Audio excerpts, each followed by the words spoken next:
What is up, guys? Welcome back. Coach Ryan here to help coach you for your fantasy football and your health needs as well. So today we're going to talk about some things you don't want to do in your drafts. I've lost a lot of drafts over the year. I've been playing fantasy football since like 2006 and sucked for a lot of them because I made some of these mistakes. So don't make these mistakes. That's what I'm here for. So don't make these mistakes, as well as we're talking about the number one fat loss tip thing I recommend you do. You start with before you do anything. It's highly overlooked and everybody should be doing it. And it's free. So stick around. Mistake number one that you should not make in your fantasy football drafts is do not consider someone undraftable. I used to do that, right? I used to say, I'm not drafting that guy. We're at his ADP, I'm not drafting him. If they fall in later rounds to you, then draft them because they're going to be extreme value. It kind of sounds like common sense, but a lot of people get biases in their head, and I do it too. Like, I'm not drafting this dude, but if they fall in later rounds, it's great value. Snatch them up. An example this year would be Saquon Barkley.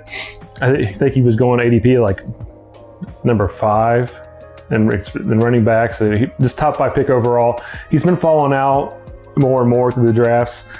He's a guy that got a lot of potential, a lot of question marks surrounding him. But if you get him in the second round, scoop him up because that is great value.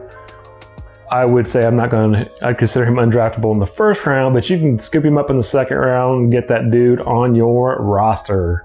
Mistake number 2 is don't think you have to fill out your starters right away. I did this trying to fill these are my starters, I'm gonna get my bench.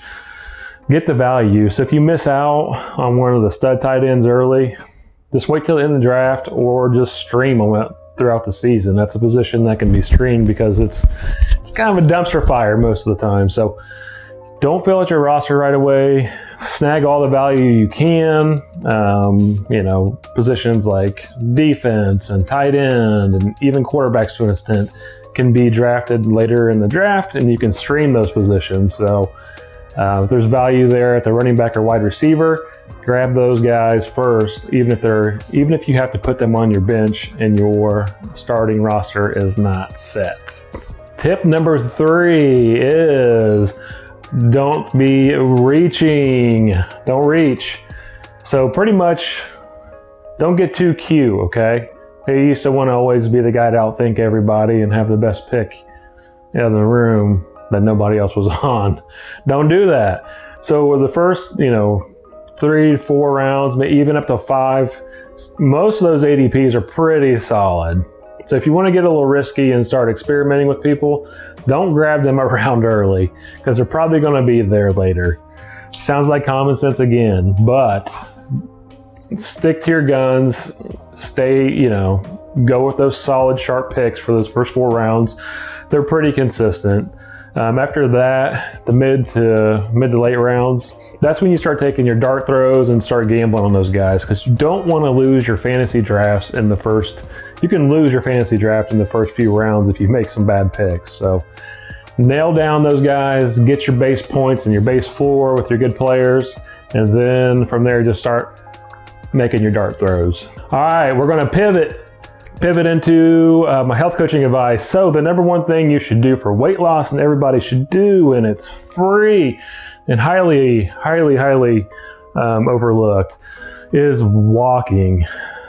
Yeah, it's simple. It's that easy. It doesn't take a rocket scientist. But walking every day, even if it's only for 10 minutes, walking has tons of health benefits. It'll help you burn fat. It's good for your health as well, your cardiovascular system, blood pressure, all that stuff. It's a good stress reliever. It lowers cortisol. Cortisol is a stress hormone, which can cause all kinds of problems with holding on fat, among many other things. So walking is highly overlooked. I know some people say, man, I just don't have time. Right, I don't have time to work out. You got 10 minutes. I know you do. Everybody has 10 to 15 minutes. Just go out and walk. Even if it's after lunch, just get out and go for a short walk.